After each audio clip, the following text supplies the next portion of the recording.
Hey, this is JT. Welcome to the park and welcome to Bodyweight Strength.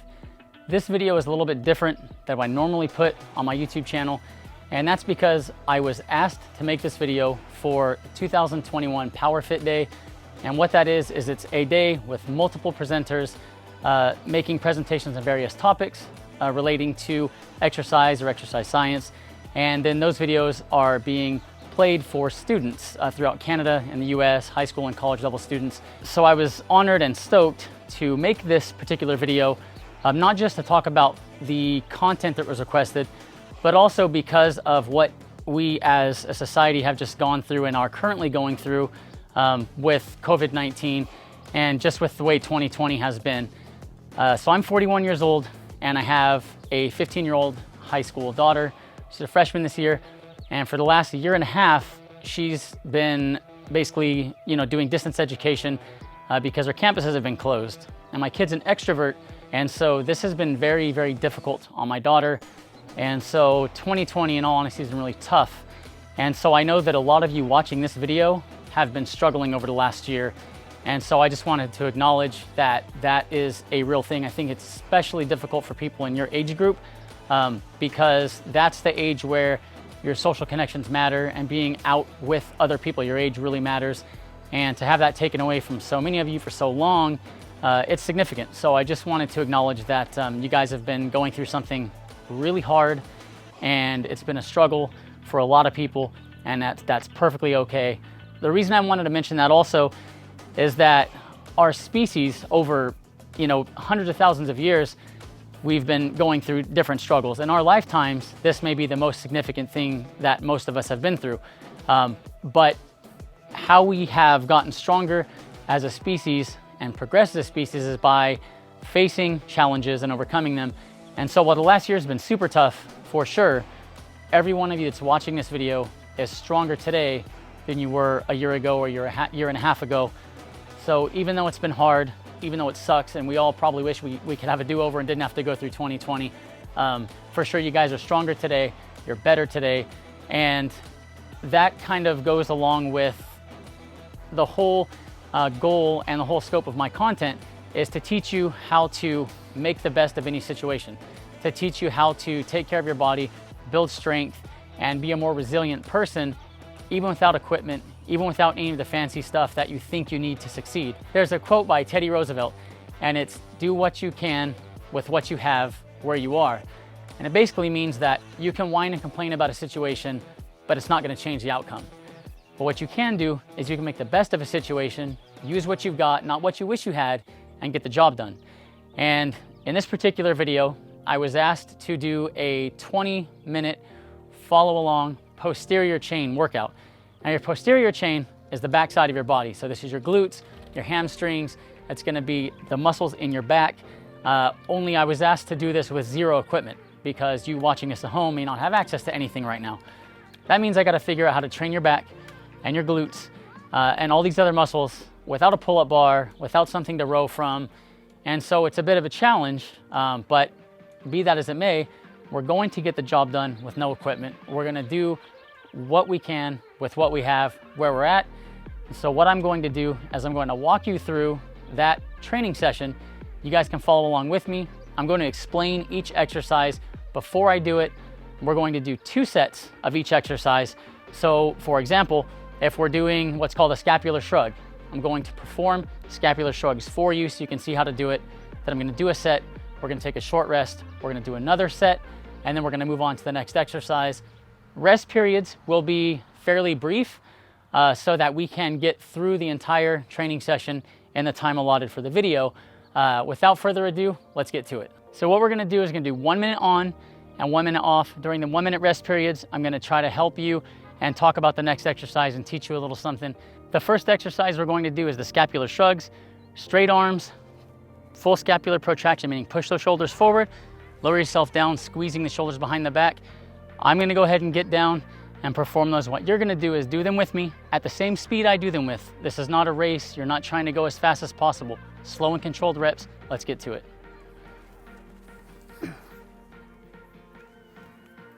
And we're gonna go 1 minute on, 1 minute off. So what I'm going to do is try to perform these for 1 minute straight.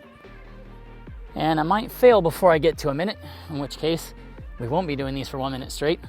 But I think I can get there. And what you want to do as you're following along is you want to do these until you get to a point where you reach momentary muscular failure or close to it, meaning the set should be hard. It should not be easy. You want to take all of your sets when you strength train close to muscular failure. That's where you're recruiting the muscle fibers needed to stimulate growth or hypertrophy and to help you get stronger. If you're doing sets and you're not going close to muscular failure, you're not getting the most out of your sets. And it looks like I'm gonna make a minute.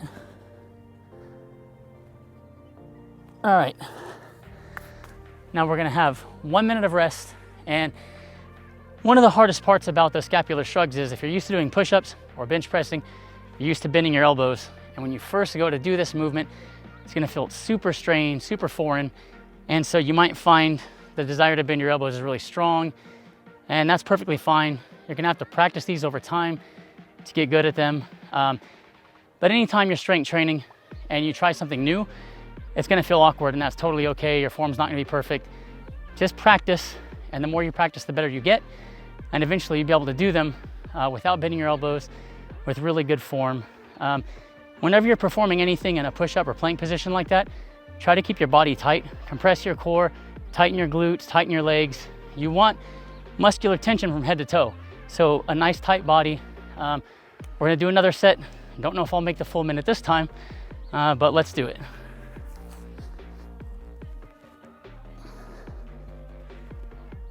Pushing hard against the ground all the way up, squeezing behind the back all the way down.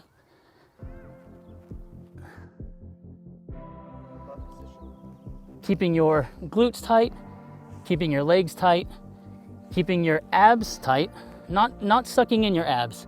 Okay, you're not sucking them in like a vacuum or like you would if you were at the beach taking a photo. You are compressing your abs. So you're basically bracing your abs like you were gonna take a punch. So imagine you're a fighter and you're going to take a punch. You are bracing your abs, creating what's called intra-abdominal pressure. It helps increase your strength. And that's what you want to do when you do a plank. That's what you want to do anytime you're in this position. Starting to get a pretty good burn, and it looks like I made another minute. Okay, so that's it for the scapular shrugs. And like I mentioned, if you failed before a minute, that's perfectly fine. You can rest for a few seconds. As we go through these exercises, shake it off and then knock out a few more reps until we get to that 1 minute point. The next thing we're gonna do is reverse lunges. And the primary reason that we're doing reverse lunges, it's a great way to target the glutes using only body weight. And what the reverse lunge is gonna look like, you're gonna stand with feet shoulder width apart. You're going to take a step back. If you can see what I'm doing here, maybe 3 to 4 foot lengths back. And then what you're gonna do is you're going to keep your hips squared.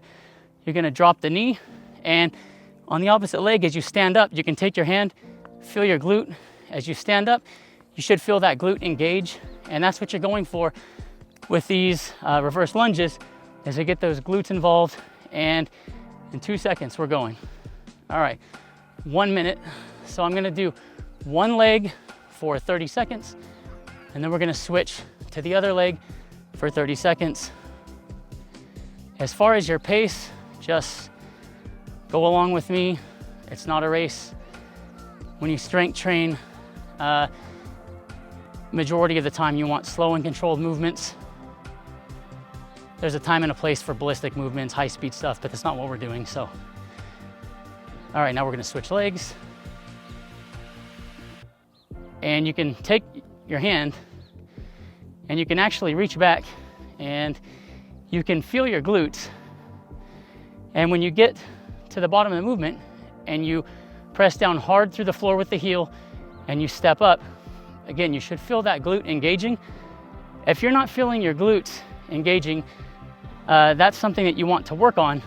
You've got to practice. All right, now we're gonna rest for 1 minute. And when you squat, when you deadlift, Your glutes are an important muscle. They're actually the largest muscles in your body. But a lot of people have a hard time engaging their glutes. And what happens is they're using the quads too much or the hamstrings too much. And it takes practice. So don't be afraid to stick your hand back there and grab your glutes and feel if they're engaging. At the bottom of the movement, you might try flexing them. It takes practice. Like anything else, when you first start strength training, you won't be great at it. And with more practice, you'll improve. This stuff doesn't look very hard, but get a lot of breath. All right, we got 15 seconds. And then we're gonna do 30 seconds, more reverse lunges on each leg.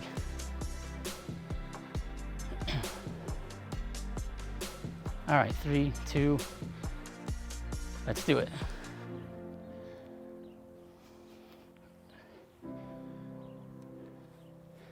And with reverse lunges, you are working your quads, but again, the glutes are really what you're trying to target here. So as you perform them, like I said, don't be afraid to use your hand, reach back there, make sure you feel those glutes engaging, especially as you start to press and step up out of the lunge. Is when you should really feel it. All right, switching legs. And if you happen to have some dumbbells, this is a great exercise that you could hold on to 2 dumbbells, add a little bit of weight to make the reps more difficult, obviously, and help you reach that point where you're near momentary muscular failure a lot faster. But you can still get there with just your body weight. You don't need any additional weight. All right, now, next thing we're gonna do are glute thrusts, and these can be done with no equipment at all, or a chair or a bench. And so what I'm gonna do, I'm gonna demonstrate these on the ground with no bench, and then I'm gonna use a park bench to do them. I'm assuming everybody watching this has a chair they can use. So let me get my mat.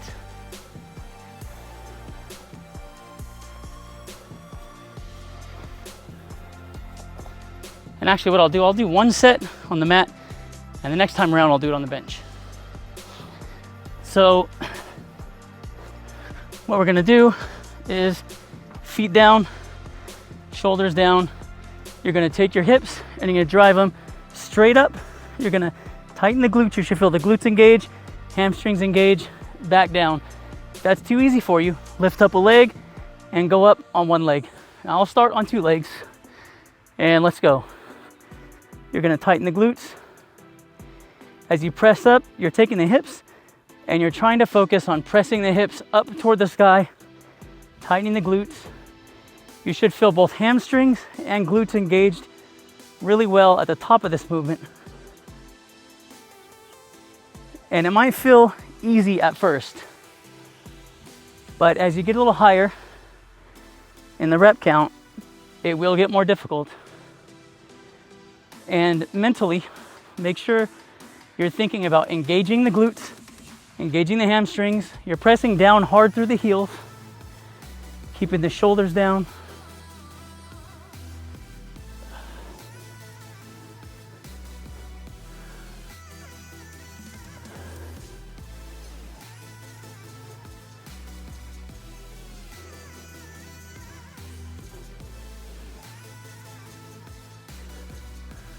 All right, now with with your glute thrust, most people are gonna have their hamstrings taking over on that movement, especially when they're not used to training their glutes. So if that's what you felt right there, that's perfectly normal. You're gonna want to be aware of that, and you want to think about engaging your glutes as you perform the exercise. You wanna reach back, like I mentioned before, and take your finger, take your hand, squeeze the glutes, and you'll be able to feel when they engage and when they don't. And that way you can practice and get better at it. I'm gonna walk over to the park bench and use the park bench for this next set.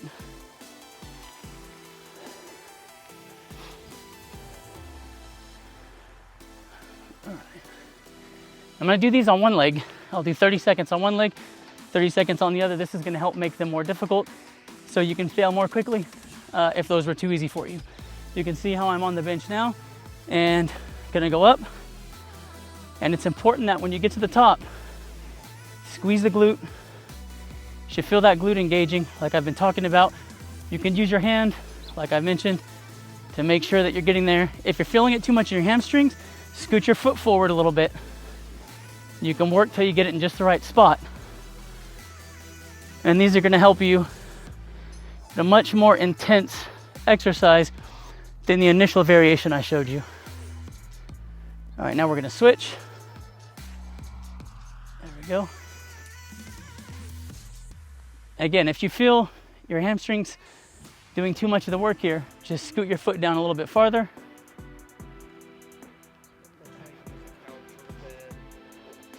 Yeah, and you can put your back on a stool, an ottoman, a couch, a bed, whatever you happen to have available.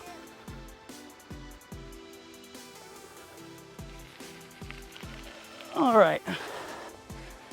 Now we got 1 minute rest before we start the next exercise. So, gonna need a mat for this one.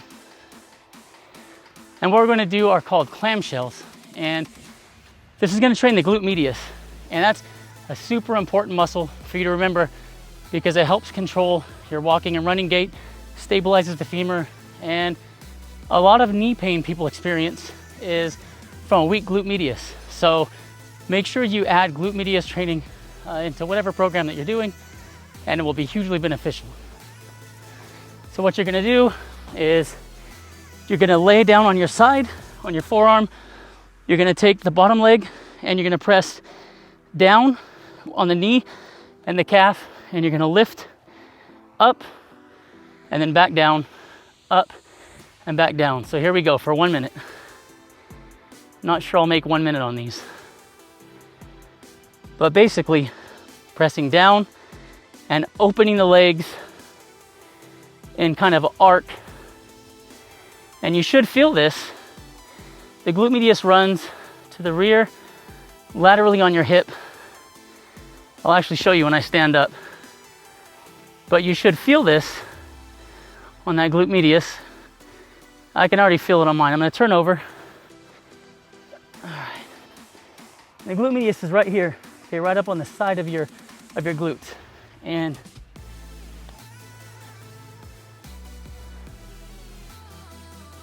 looks like I took a little too long changing over, so we're gonna go a few seconds longer into the break.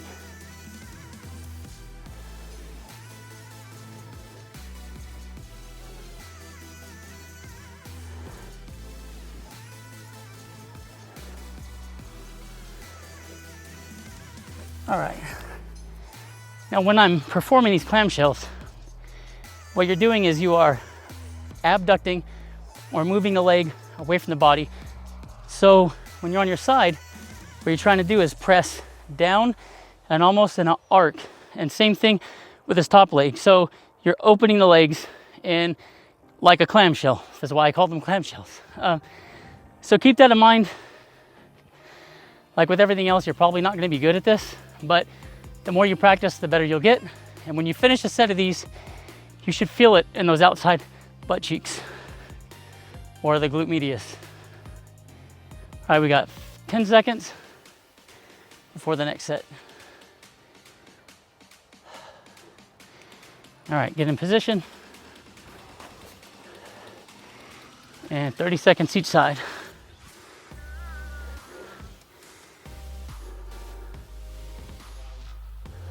And what you can do, obviously you can take each set further than I did if you still have some strength left in the tank and you want to do so. Alternatively, you can always add another set onto the end of this. So you could go back through and do one extra set of each exercise. Let's see.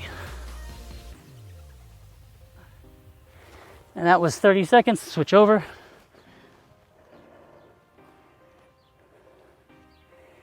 Again, like a clamshell.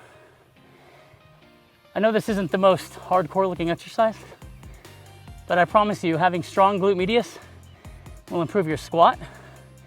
It will improve your deadlift. It will make you less susceptible to running injury. You will be a better athlete with a strong glute medius. Okay, now One of the challenges of this video is trying to train the posterior chain with no equipment. One of the best ways to do that is with a reverse plank. So what we're gonna do is reverse planks, 2 of them for 1 minute each, with a 1 minute break in between, just like we've been doing. And reverse planks are, some people find them not too difficult. For some people, they're very challenging depending on how strong your posterior chain is. But they're a great way to strengthen the lumbar musculature and muscles in the hips without equipment. What you're gonna do is lay down on your back. You're going to press down hard through the floor with your heels, with your shoulders. Take your hips, point them to the sky, just like this. And what you do is tighten the glutes, tighten the quads. You're gonna hold that position. So, and go. Okay, now as you can see that my heels are planted firmly into the ground. And what I'm doing is pressing down my shoulder blades into the ground, heels into the ground, tight quads, tight core, tight abs rather. And that's another thing, your core, people often talk about the core as if it's the abs, but it's really all the muscles, both posterior, anterior, laterally, so front, back, sides, and the hips and the midsection that help transfer load from the lower to upper body, meaning that your core is not just your abs. So if you're working your abs, you're not fully training your core. Make sure you're training all of it. And if you feel yourself starting to sag, drive down with those heels, push the hips up. 5 more seconds, then we'll get a break. All right, now 1 minute break. And that's a really important point. Whenever you train your core, yes, you're training the abs, you're training the obliques, you're training posterior core muscles. So the muscles in your hips and the core together are incredibly important for speed, for power, for injury prevention. What you don't want to do, and what I did when I first started training, was lots of bench press, lots of curls, not enough work on the core, not enough hip hinging, meaning not enough deadlifting, not enough squatting. As a rule of thumb, you should train the posterior chain or the back of your body at least as much as you do the front. So always try to balance posterior and anterior training, and that way you maintain a balanced physique. Siri trying to interrupt. Okay, 9 seconds, and we're gonna do 1 more set. And after that 9 seconds, I'll show you how to train your calves to finish off the posterior chain. All right. And get in a position that you just drive down with those heels. You can pick your arms up like I'm doing here.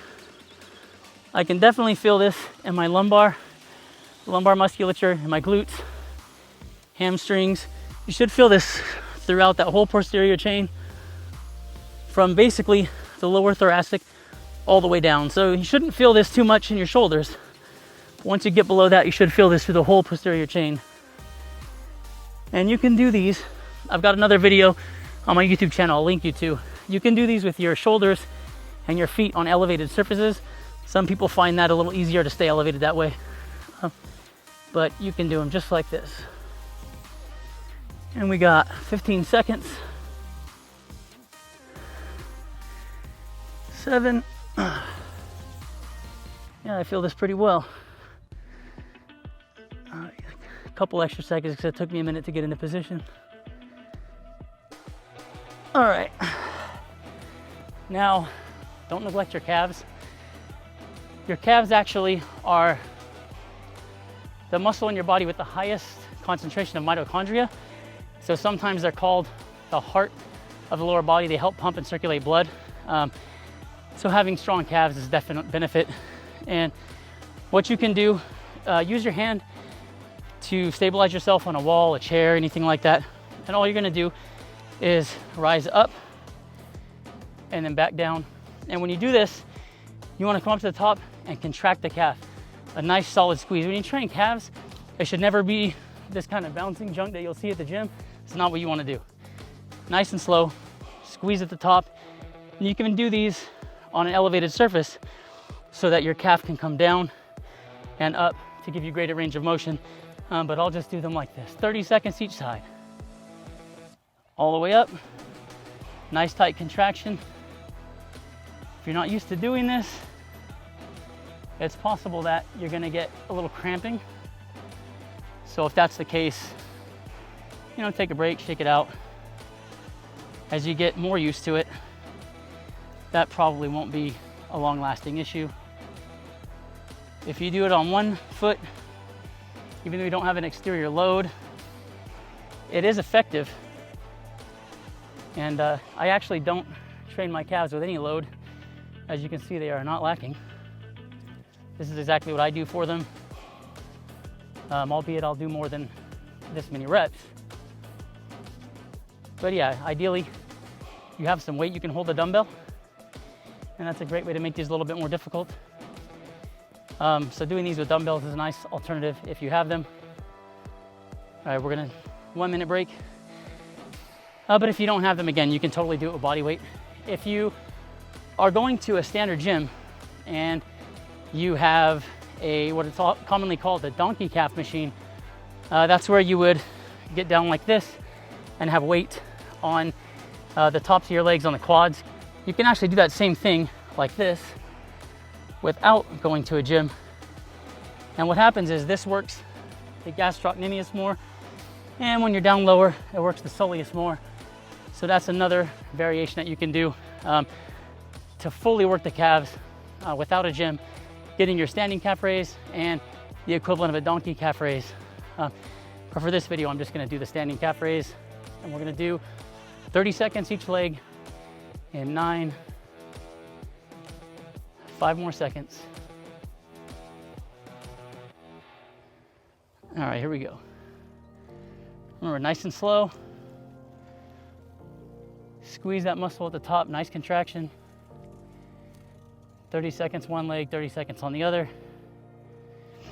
And as soon as I finish these, I'm gonna demonstrate that 90-degree calf raise for you one more time, because that's an exercise you probably haven't seen and probably won't see anywhere else. I've only seen it one other time outside of my content. There we go. And so if calves are problematic for you, if you want to really build those calves, adding those 90-degree raises, again, like I mentioned, is a good way to get the soleus. All right. 10 more seconds.